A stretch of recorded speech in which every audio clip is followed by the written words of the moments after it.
Саламатсыздарбы урматтуу биздин каналдын көрүүчүлөрү, урматтуу интернет колдонуучулар. Биз азыр мына аркамда Лелимпик чокусу турат. Бул жагында Шевченко чокусу. Шевченконун бийиктиги 6000, точно эсимде жок, 6000ден жогору. Тиги Лелимпиктин бийиктиги 7134 метр экен. Ушул мен турган жер 4000 метр чамасында экен. Бул жерде бир аз мындай дем алуу кыйындай баштайт экен. Ошол тоонун чокусуна чыгып, кайрылуу жасап, ошол жерге чыккан туристтерге аябай терең ыраазычылык билдириш керек экен. Бул жерде бир аз катуураак бассаң демиң кыстыгат экен. Анан бул жерде эң таң калыштуусу, бул жерде аябай майда көлдөр көп экен. Эң чоңу Тулпар көл, Тулпар чапчы көл ушундай аталат экен. Азыр сиздерге көрсөтөбүз. Бул жерде ошол бизди коноктогон үйдөн дагы бир аз интервью алып сиздерге тартуулайбыз. Ал өзүнүн оюн айтат, бул жердин кереметтүүлүгүн айтат.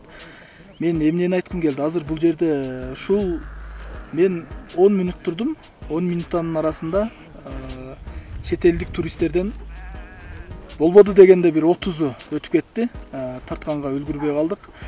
Азыр болуп калса сүйлөтүп сиздерге көрсөтөбүз. Бул жерде топоздор жүрөт. Мына чөп, көдө чөп. Бул Алай району Сары Моңол айылына карайт экен бул жер. Бул көдө чөп жазда келсең дагы бир карышка жетпеген чөп көдө болот экен. Күздө келсең деле ошондой. Себеби эмнеде? Себеби бул чөптүн күчү жемге барабар экен. Анан ушул бийикте өскөндүгүнө байланыштуу жок болуп кетпейт экен. Аябай күчтүү чөп экен көдө чөп. Жем катары бул жерде уйлар, жылкылар, койлор аябай өңдүү, мындай семиз. Такыр өңүн жоготпойт экен. Аябай абасы таза, керемет жер экен. Биздин ушул Кыргызстандын жарандарына айтат элем, ушул жака келип эс алып, дем алып, тынчтык эмне экенин сезип, билип, өзүбүздүн ички туризмди өстүрүп, ушул өзүбүздүн жайлоолорго келсек, бул жерде чынында аябай сонун экен, тейлөө дагы, баардыгы аябай сонун экен. Азыр ушул келген коноктордун да оюн угуп көрсөк, бул жерге аттуу баштуу инсандар дагы келет экен. Угуп көрөлү.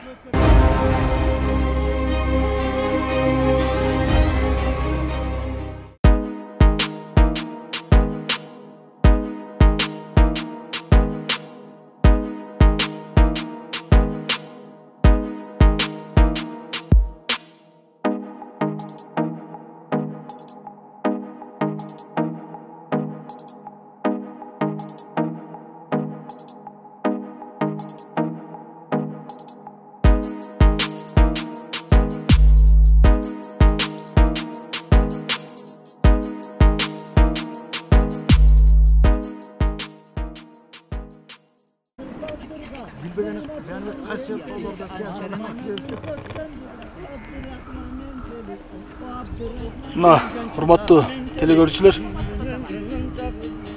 чет элдик туристтер бизден Анапия эжекебиздин ат минип, кыргыз кийимин кийип, улуттук кийимин кийип келе жатканын аябай суктануу менен карап жатышат.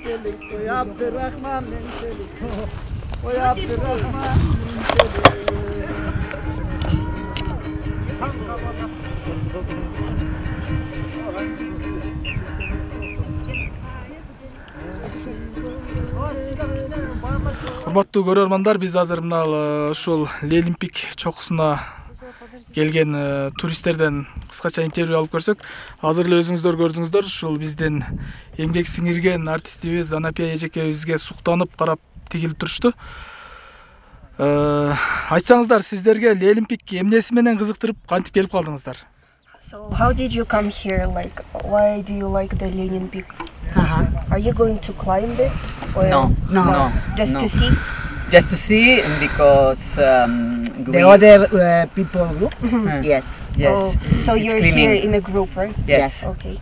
Испаниядан келишиптир, анан булар жөн эле көрөбүз деп келишти за компания. Башкалар Ленин Пикке чыгышат экен. Кыргызстан кандай экен тегеле жагып турбу? Абасы, климат, жаратылыш?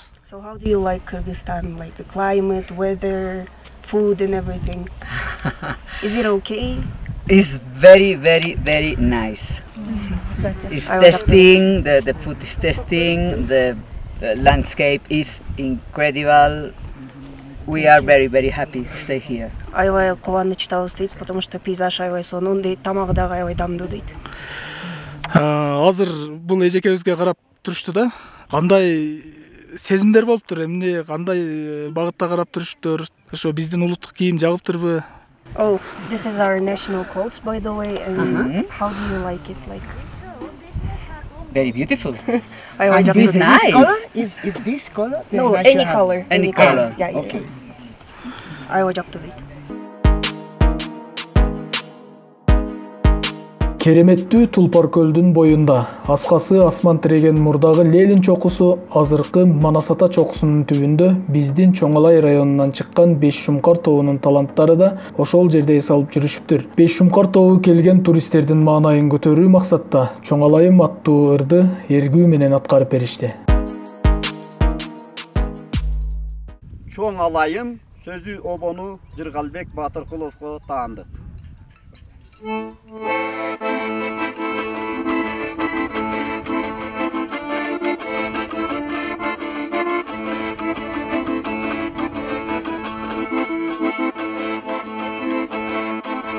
Айчыга тоодон жаркылдап, Жаркылдап, аланга нуру тартуулап, ай нуру көнүп жымыңдап, желгеме нурун тартуулап, күн өстү жерим, ак калпак элим, Чоңалай менин туулган жерим. Учурда эл бузарлар көбөйүп, митинг жана башка нерселерди уюштуруп, мамлекеттин бүтүндүгүнө зыян келтирген бузукулар жок эмес. Бүгүн биз дал ошол көрүнүштү жокко чыгаруу максатта иш-чараларды уюштуруп, 7 дубандан чогулган ар кайсыл тармактын өкүлдөрүнө, тагыраагы жогорку кеңештин депутаттарына, Кыргыз Республикасынын маданиятын эмгек сиңирген артисттерине жана башка ишкерлерге кезигип, ойлорун угуп көрдүк. Бүгүнкү иш-чара жакшы өтүп атат. Зайнал досубузга чоң рахмат. Биз көлдөн бери келдик. Ушу Алайдын Тулпар көл деген жайлоосун алып келди. Ленин пиктин алдында экен. Негизи эле Кыргызстандын жайлоолору, Кыргызстандын жерлери аябай кооз. Биз да ошо атайын Каракол Скул областынан бери келип, ошо Алай жериндеги жайлоолорду, ошо Ленин пиктин алдындагы туристтер менен жолугуп атабыз, жайлоолорду көрүп атабыз. Аябай кооз, керемет, сонун ар дайым Кыргызстаныбыз өнүгүп өсө берсин. Ушундай жайлоолорубузда туристтер келип суктана берсин. Ошол биздин экономикабызга ошо туризм менен чоң салымдар кошула берсин деген ойдомун. Зайнал досубузга да чоң рахмат. Ошо атайын бизди чакырып, бuyакта конок кылып жатат. Алла разы болсун. Кыргызстаныбыз өнүгүп өсө берсин. Чоңалай менин туулган жерим, Чоңалай менин туулган жерим. Ассаламу алейкум, урматтуу кыргыз элим. Бүгүн иш-чаранын максаты мени жакын үзөңгүлөш досторум, ага достор, өзүмдүн эң жакын дос, ини досторум бар катташкан. Былтыр мына көл жээгинде аябай досторум урмат сыйны чайын ичип, жылга ар област ушундай чакырабыз жакын достор. Ошолордун арасынан досторум былтыр сыйлап, буюрса быйыл ушундай досторго айтпай эле ниет кылгам. Ниет кылып, ушу Ленин пиктин астында дос балдарды, эң жакын үзөңгүлөштөр, эжелерим бар, кыргыз эл артисти, аларды бир сыйлайын деп ниет кылган элем. Тулпар чапты, Тулпар көл, Тулпар көлдө турабыз. Тулпар көлдө аябай жакшы, баары маанайлары жакшы, погода мындай таза аба, Кыргыздын кереметтүү жеринде, Кудай буйрса мени жакындарым аябай рахмат айтып атат. Кооз жер экен, жакшы деп, конокторду жакшы узатып атабыз. Үзөңгүлөшүү досторум 7 областтын жигиттери, анан кыргыз элинин мындай кичине эле элбиз, бирок ынтымактуу бололу, мындай жакшы жагыбызды көрсөтөлү, Кудай буйрса мында бизден кийинки муундар ham үлгү алсын деп биригип, ырысалды ынтымакка чакырып, мына Кыргызстаныбыздын өнүгүп өсүп кетишине мындай кичине болсо дагы жок дегенде жакшы сөзүбүздү айталы деген ойлор менен достор, анан достор биригип, мындай бизнес жөнүндө жакшы пландар, ким бири-бирибизге кандай ой тилектер керек, ушундай сүйлөшүүлөр болот бу жерде. Негизги максат анан башка мындай саясат жок. Кудай буйрса Кыргызстаныбыз өнүгүп өсүшүнө биз чоң салым кошо турган жигиттер. Бул жигиттер досторубуздун баарынын өзүнүн орду бар жигиттер.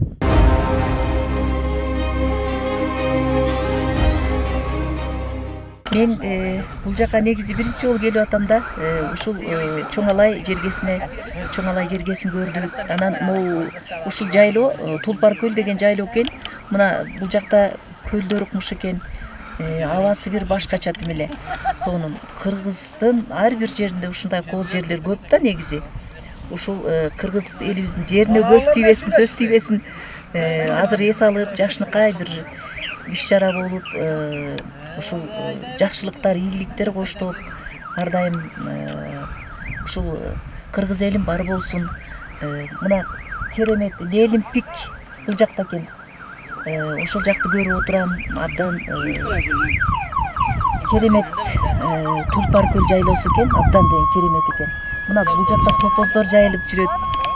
Кандай топоздун эти деген өзүнчө эле деликатес, өзүнчө керемет.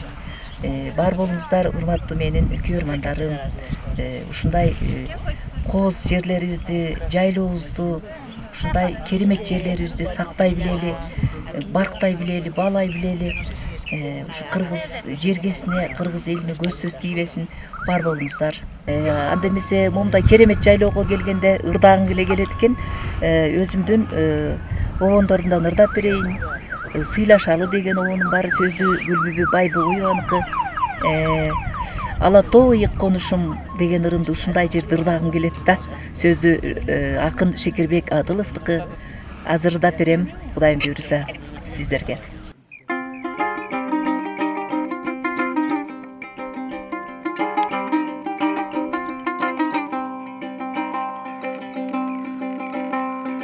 Өскін жер көзіңді көңілім,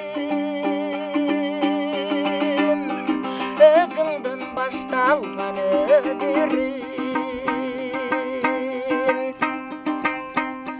Қонышым алатом ыйығым, қолдасын ардайым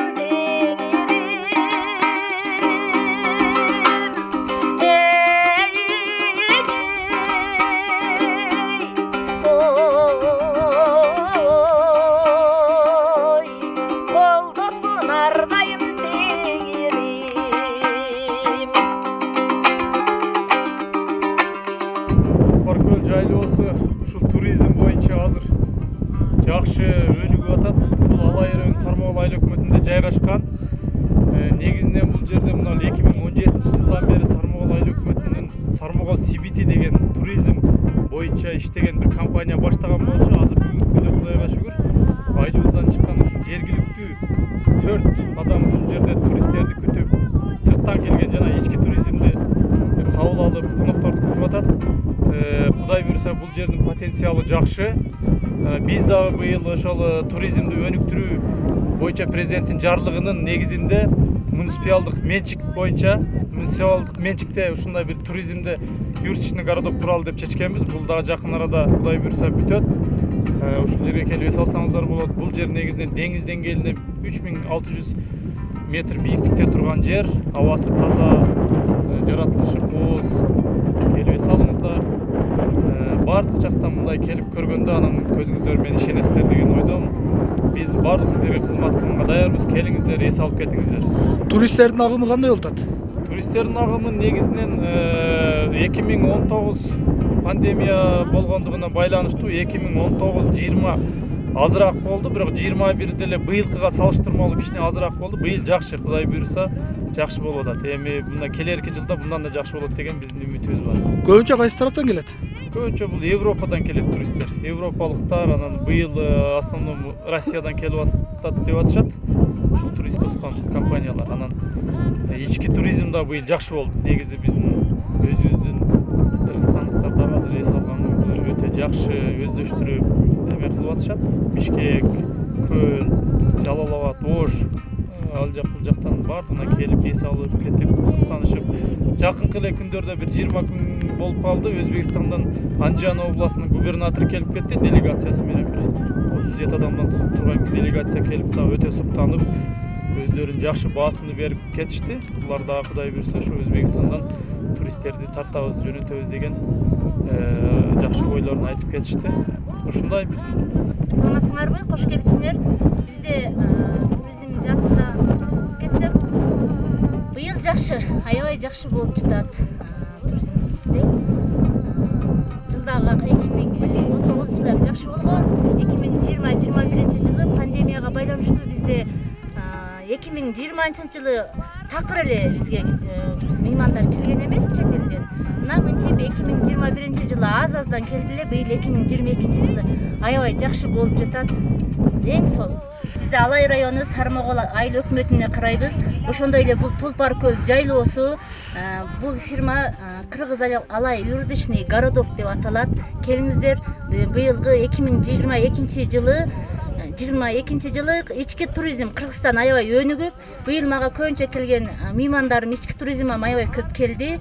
Башка мамлекеттерден айтып кетсем, Испания, Польша, Швейцариядан быйыл мага көптөгөн меймандар келди. Келиңиздер, сиздерге эшигим ачык. Кыргызстан бар болгун Кыргызстан.